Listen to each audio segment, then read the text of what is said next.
Hello everyone, বিয়ের blog তো তোমরা সবাই দেখেছো। এবার বৌভাতের ব্লগ নিয়ে হাজির হয়েছি তোমাদের সামনে। 23শে ফেব্রুয়ারি ছিল মাসিমণির বৌভাত, আর ওই দিনে কিন্তু আমি গিয়েছিলাম ফেসবুক মিলন মেলাতে। বাড়ি আসার পর কোনো রকমই ইচ্ছা করছিল না যে বৌভাতে যাই, কিন্তু ভাবলাম যে চলো, আমার তো কন্টেন্ট হয়ে যাবে, একটু নয় কষ্ট করি। আর আমি মনে মনে এটাই ভাবছিলাম, কষ্ট করলে ভাই কেষ্ট পাওয়া যায়। তাই যতই আমার শরীরটা খারাপ হোক না কেন, আমি কিন্তু একদম সাজুগুজু করে বিয়ে বাড়ি চলে গেছি। প্রথমেই দেখো, বিয়ে বাড়ি যাওয়ার পর মাসিমণিদের দেখিয়ে দিলাম, আর এত সুন্দরভাবে চারিদিকটা সাজিয়েছিল, আমার তো ভীষণ ভালো লেগেছিল। কন্যাযাত্রীরা একটু তাড়াতাড়ি পৌঁছে গেছিল, আর আমরাও কন্যাযাত্রী, বাট আমরা একটু লেটে গেছিলাম।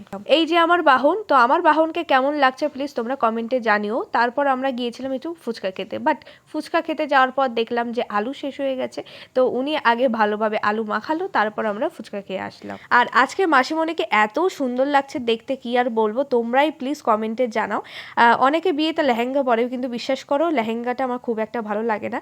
শাড়ি পরলে যতটা না সুন্দর লাগে, লেহেঙ্গায় কিন্তু অতটাও ভালো লাগে না। তো এক এক করে সবাই কিন্তু মাসিমণির সাথে ছবি তুলছিল, আর আমিও কিন্তু অনেক ছবি তুলেছি, বাট সেটা এখনো পোস্ট করা হয়নি, আমি পরে পোস্ট করে দেবো। এবার দাদাভাই বদ্দি চলে গেছে ছবি তুলতে। আর এই যে হলো আমাদের ত্রিহান দাস, ও মিষ্টির প্যাকেট দেখে ও বুঝতে পারছে না যে এগুলো কি। অবশ্য ওর লোভ লাগছে, আর ও কিন্তু খাবার খেতে ভীষণ ভালোবাসে। নিজের খাবার খায় না, আমাদের খাবার দেখলে ওর বেশি ভালো লাগে। বিয়ের দিনও তোমাদের বলেছিলাম আমি কিন্তু কফি খেতে ভালোবাসি। মাসিমণিদের বাড়িতে গিয়ে, মানে শ্বশুর বাড়িতে গিয়ে কফি খেয়েছিলাম, বাট মাসিমণির বিয়ের কফিটা বেশি সুন্দর ছিল।